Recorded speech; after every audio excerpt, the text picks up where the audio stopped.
The life of Beanie Sigel is so eventful, it really should be a movie.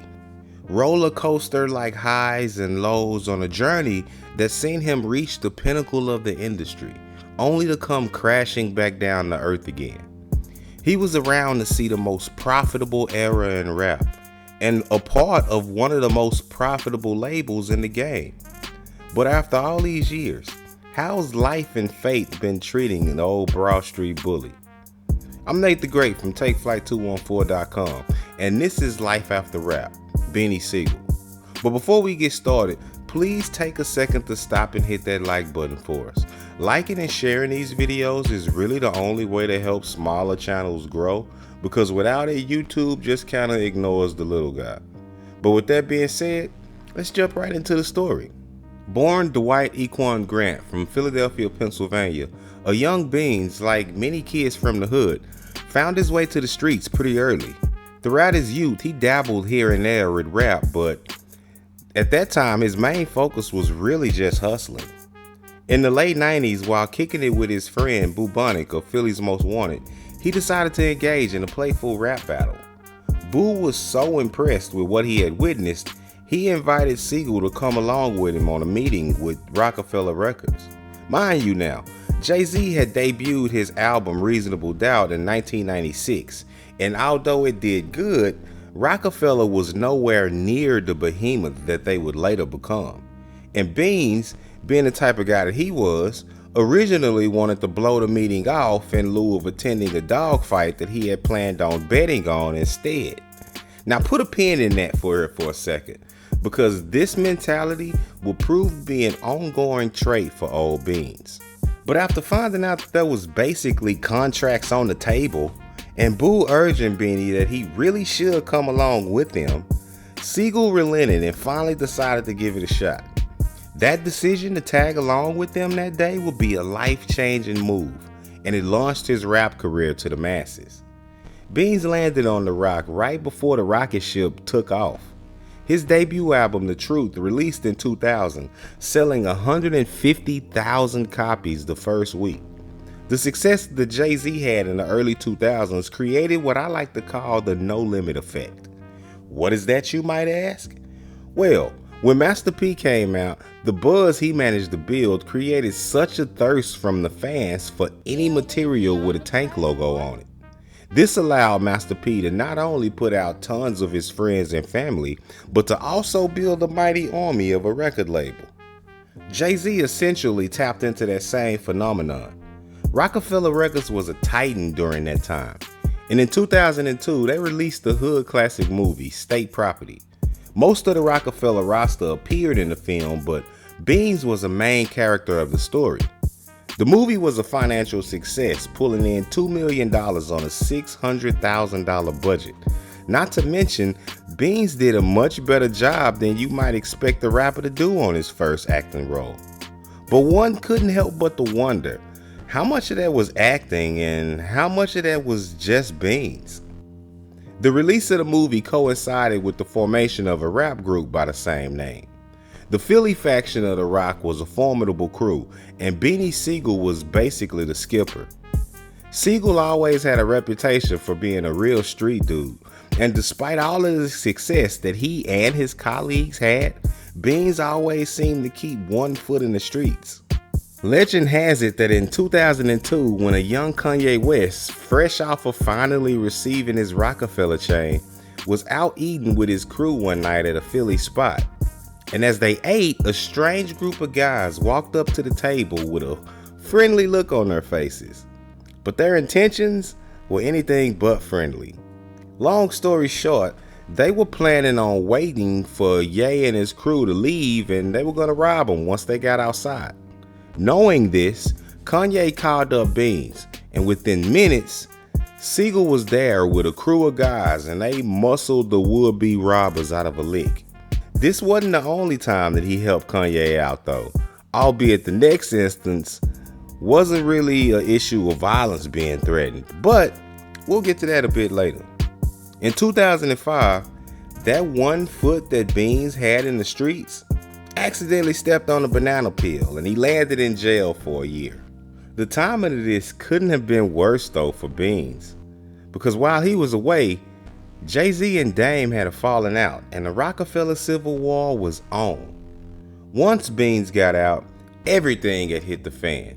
His fellow state property members ultimately decided to stay with Jay, which had to make Beans feel away.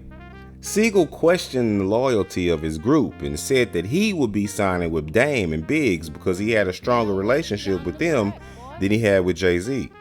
And although Sigel would later reconcile and re-sign with The Roc, his career, and really that of all of the Roc-A-Fella artists not named Jay-Z, had began to take a downturn. In 2006, Sigel would fall victim to a shooting during an attempted robbery. He managed to flee and drive himself to the hospital, but mind you, this was only a month after he had just got out of jail for another short stint for child support. In 2009, Beans was arrested yet again on possession charges in New Jersey.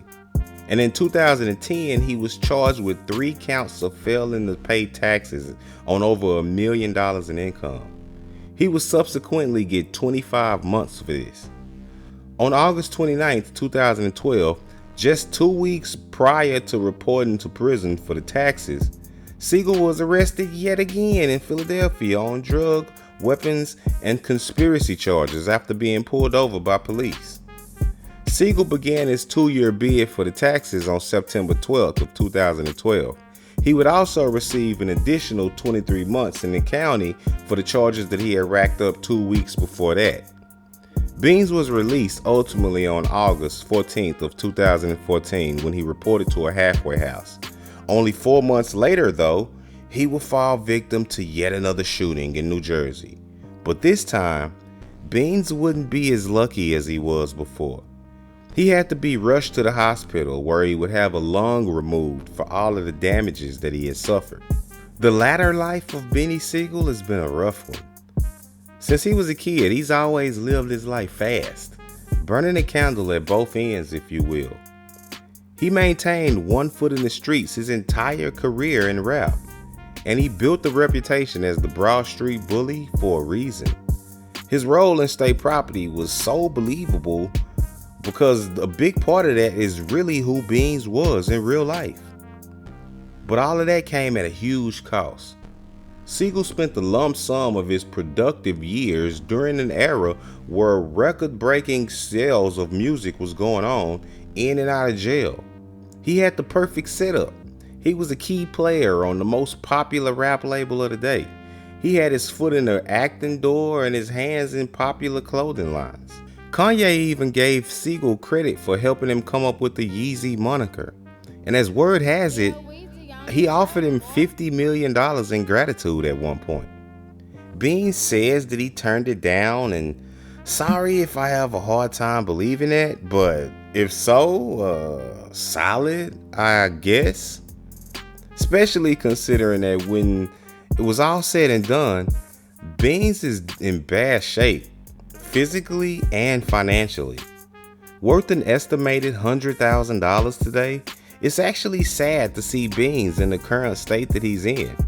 His voice sounds different, he's lost tons of weight and looks sick now as a result of losing his lung.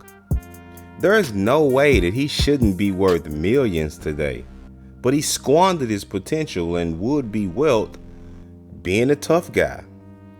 Beanie Sigel is the perfect cautionary tale of how things can go terribly wrong if you don't know when and how to fully transition. Part of the reason cited for the original fallout between Beans and Jay-Z was because Jay basically thought that Beanie Sigel was moving too fast and loose.